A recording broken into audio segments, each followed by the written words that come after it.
Olá pessoal, meu nome é Emerson Guimarães, sou professor de Biologia, sejam todos bem-vindos a mais uma aula. Neste vídeo nós veremos a classe dos répteis, que pertence ao filo dos cordados e subfilo dos vertebrados.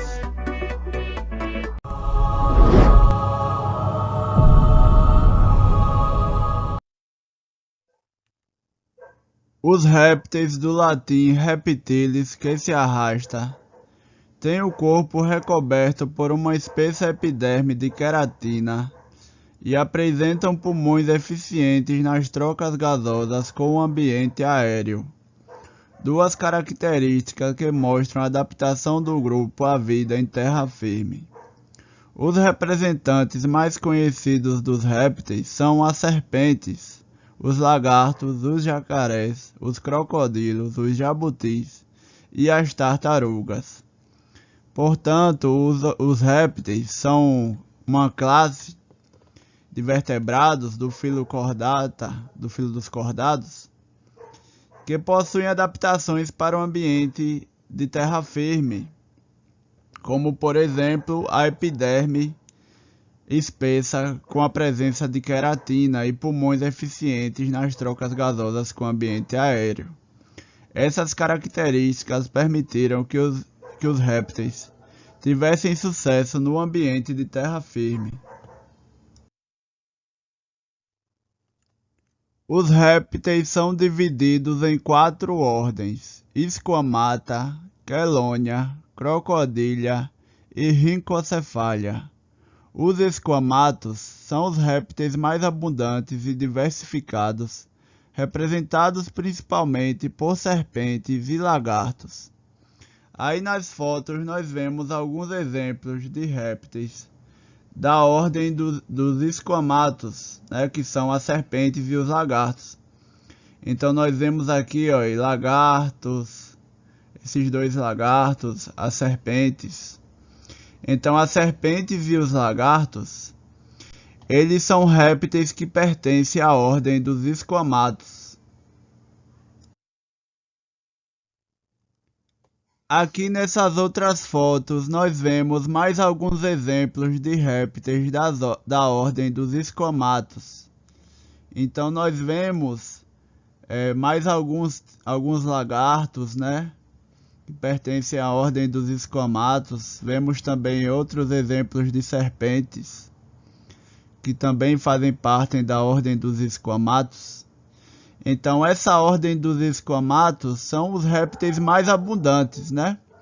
São os répteis com maior número de espécies e mais abundantes. São os da ordem Squamata, que são os lagartos e as serpentes. A ordem dos quelônios, Chelonia, reúne as tartarugas marinhas e de água doce, os cágados, que vivem em água doce, e os jabutis, que vivem em terra firme. Então essa ordem Chelonia, que é a dos quelônios, elas são esses répteis que apresentam carapaça, né, como tartarugas marinhas e de água doce, cágados e jabutis, né? No caso o jabuti são as tartarugas terrestres, né? São chamadas de jabuti. Aí tem as tartarugas marinhas e de água doce e os cágados, que também são de água doce. Então aqui nós vemos alguns exemplos. Aí, o jabuti são quelônios de terra firme. A tartaruga marinha são quelônios que vivem no ambiente marinho. E aqui tem outro exemplo. E o cágado são quelônios de água doce, né? Aqui nós temos uma foto de um cágado. Então os quelônios são esses répteis da ordem Chelonia que possuem essa carapaça no seu organismo, né? Como tartarugas marinhas de água doce, cágados de água doce também e os jabutis terrestres.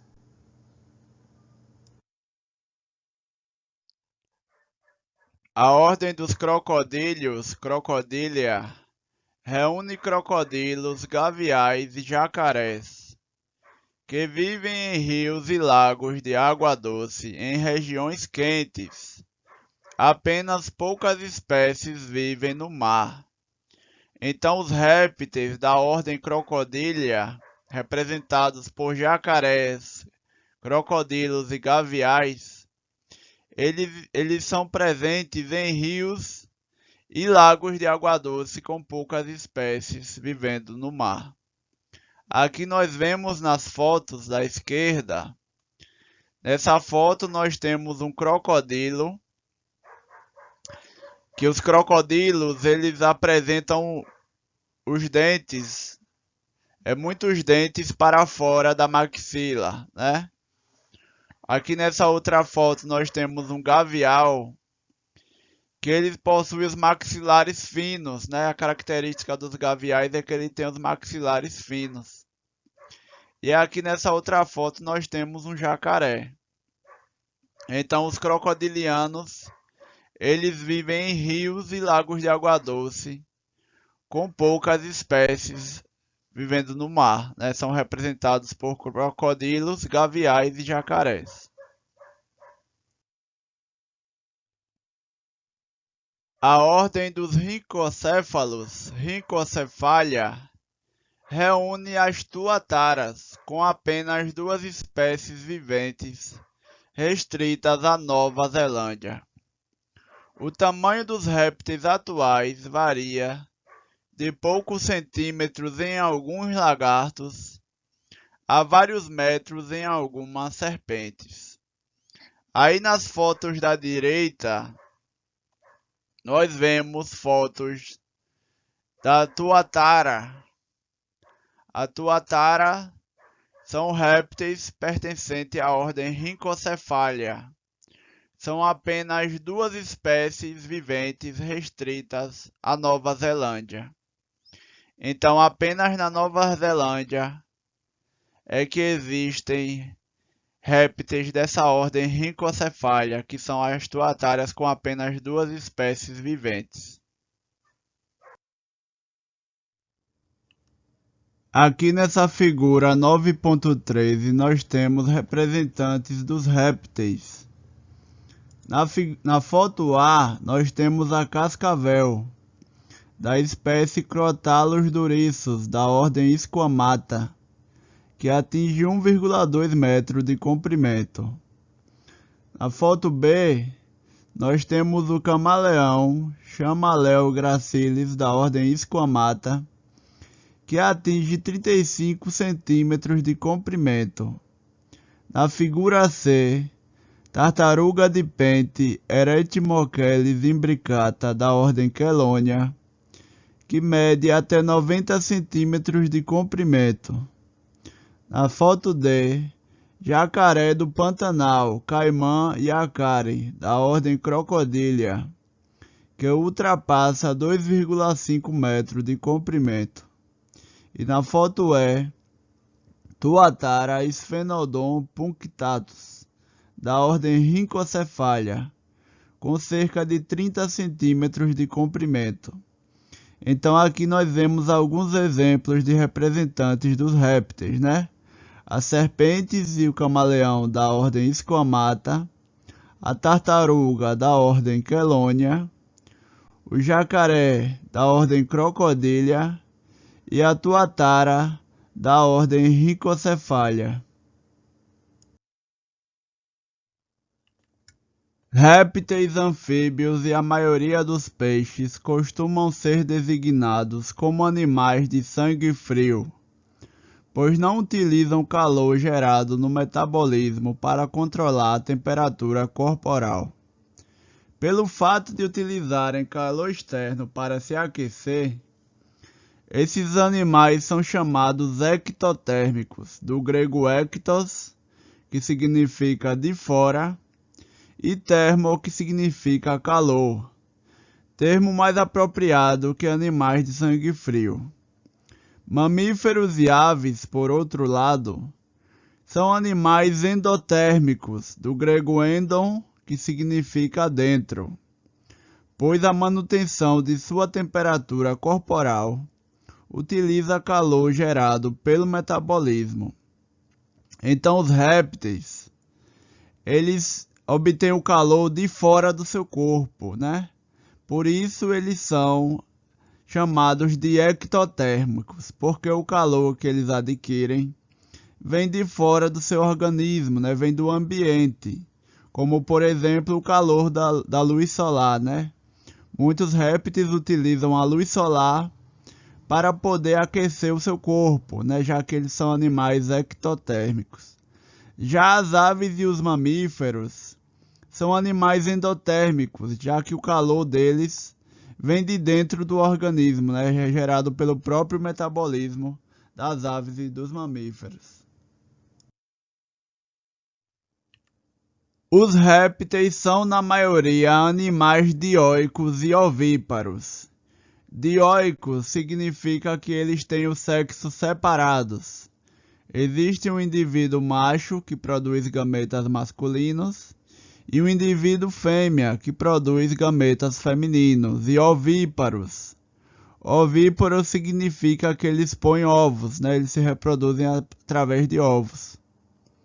Os espermatozoides são eliminados na cloaca da fêmea durante a cópula.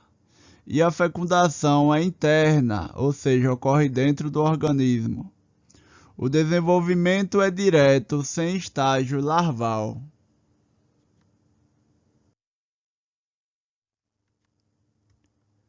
A principal novidade evolutiva que permitiu aos répteis conquistar totalmente o ambiente de terra firme foi o ovo amniótico.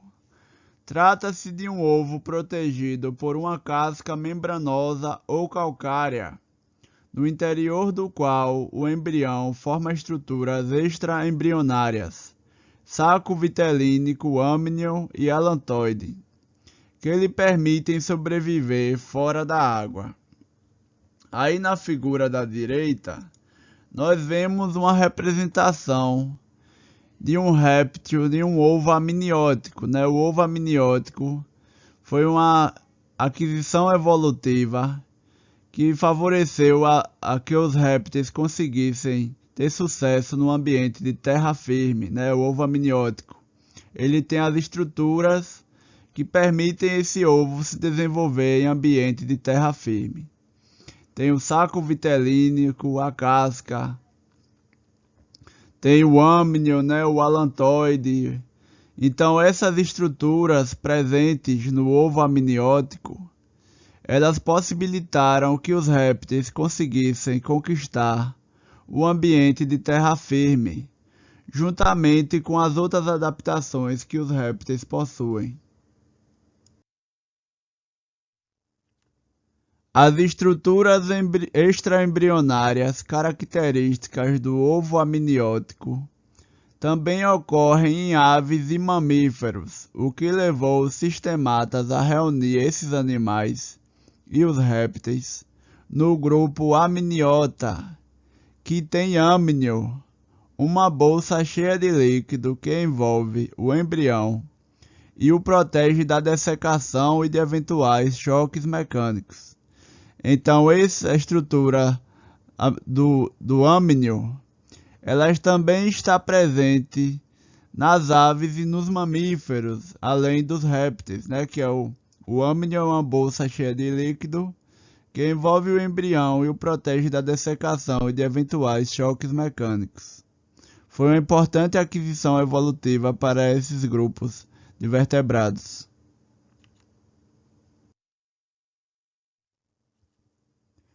Os ovos dos répteis, como os das aves, contêm água e alimentos suficientes para todo o desenvolvimento embrionário.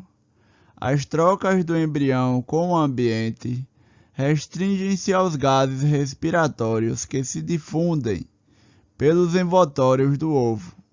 Então, dentro dos ovos de répteis e de aves, tem tudo aquilo que o embrião precisa para ele completar o seu desenvolvimento embrionário.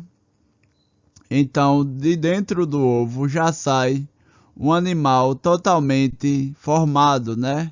Ele consegue formar o seu organismo dentro do ovo.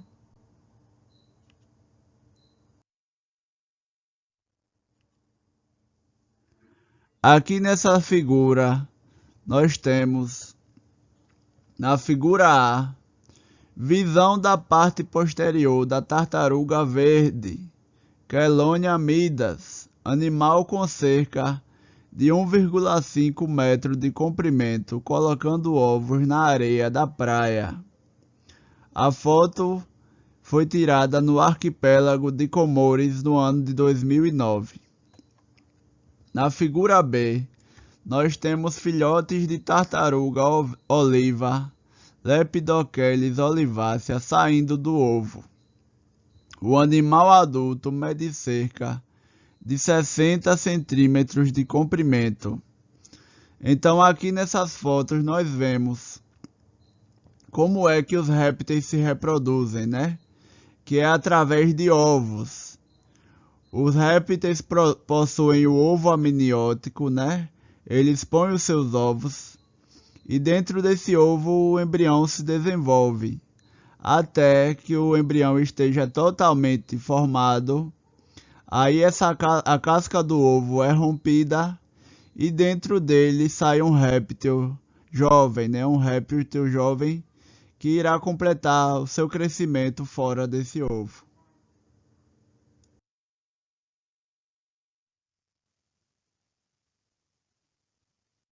Então, pessoal, estamos chegando ao fim de mais um vídeo. Muito obrigado a todos que assistiram. Não esqueçam de se inscrever no canal se não forem inscritos. Ativem as notificações para ficar sabendo de todos os vídeos do canal. E deixem um gostei para ajudar na divulgação do canal. Muito obrigado a todos e até a próxima.